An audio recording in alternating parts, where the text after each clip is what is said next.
The price of gold keeps going up. But why does it keep going up? And most importantly, is it too late to invest in gold? In today's video, I'm going to answer those two very important questions. Let's review why the price of gold keeps climbing.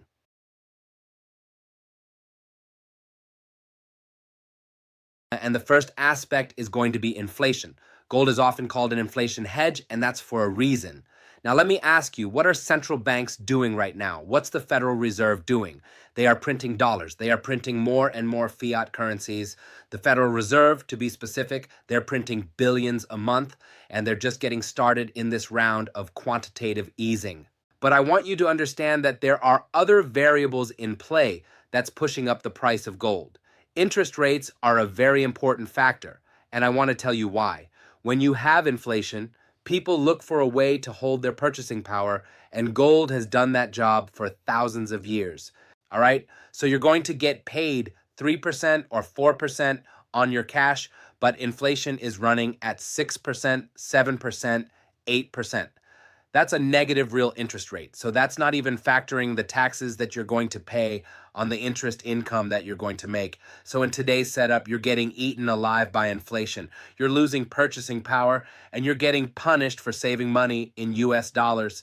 But listen, I don't want you to misunderstand what I'm saying. You can absolutely maintain your purchasing power with stocks, with real estate, or in other physical assets. You know, for example, the S&P 500 went up 16% last year in 2025. But even if you're going to look outside the US, like look at China, do you really think that the Chinese want to save their wealth in real estate right now? You know, after the horrific real estate crash that they just went through? And my assumption would be no, the Chinese are going to turn to gold, which they are. Therefore, gold becomes more attractive as a way to retain your purchasing power. Now, if you are wondering why gold keeps rising in this inflationary environment with negative real interest rates, it's because people don't trust that their cash returns will beat inflation and maintain purchasing power. It's as simple as that. In 2025, gold went up 65%. And of course, in 2025, inflation was not 65%. Therefore, what is going on? Because a lot of people believe that gold is just an inflation hedge. Okay, yes, inflation does cause financial asset inflation, and you can think of that as your safety net if you're investing in gold. However, there are other factors pushing up the price of gold faster than inflation is. Japan actually started QE, like the whole process in 2001. The Americans copied it, and now it's become permanent policy. So that's because the people at the top, they realize how much money that they can make with QE, which is why we consistently see the wealth gap widening. And let me tell you what really triggered them, the rest of the world, is when we decided to freeze $200 billion of Russia's reserve assets in Brussels, Belgium in 2022. Another $28 billion of Russia's reserves frozen in Japan, $31 billion in the UK. Why would any country that is not on good terms with the US want to hold US dollars in their reserves if they can be frozen instantaneously? So no, they're not going to do that. They're going to want gold. From the 1990s to the early 2000s, central banks were net sellers of gold.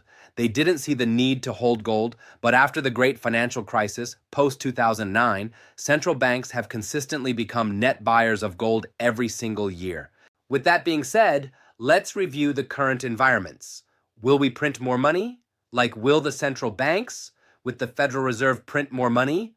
Well, they're actually printing more money as we speak. So that's going to be a yes. Will there be more interest rate cuts in 2026? Bunny, yeah, the answer is going to be yes. And then, are countries swapping reserves from dollars to gold? That's a yes. Will there be more geopolitical tension? I think that that's going to be a yes. And do central banks continue to buy gold? And that's a yes. Listen, gold is about $5,000 an ounce right now, a troy ounce. If gold goes to $8,000 in this cycle, then I'm telling you that would be normal. But this time, personally, I believe that's going to go higher. I expect more than 8,000 because this is not a regular cycle. This is a super cycle. And this is key. It's not because it's different this time. That's not what I'm saying. It is not different this time. We are actually repeating history. This happened to the Roman Empire. It happened in Weimar, Germany, which is the chart right there. It happened in Zimbabwe. It happened in Venezuela. So I just want to end with this. My message is very simple. The first thing is that the fiat currency system is failing. The second thing is that the failure is not an event, it is a process. The third thing is that transactions will still take place in fiat. And the fourth thing is that if you're a long-term investor, with everything I just said, then no, it is not too late to get into gold. Thank you so much. Please subscribe, and I wish you a very nice day. Take care. I'm Zuhair.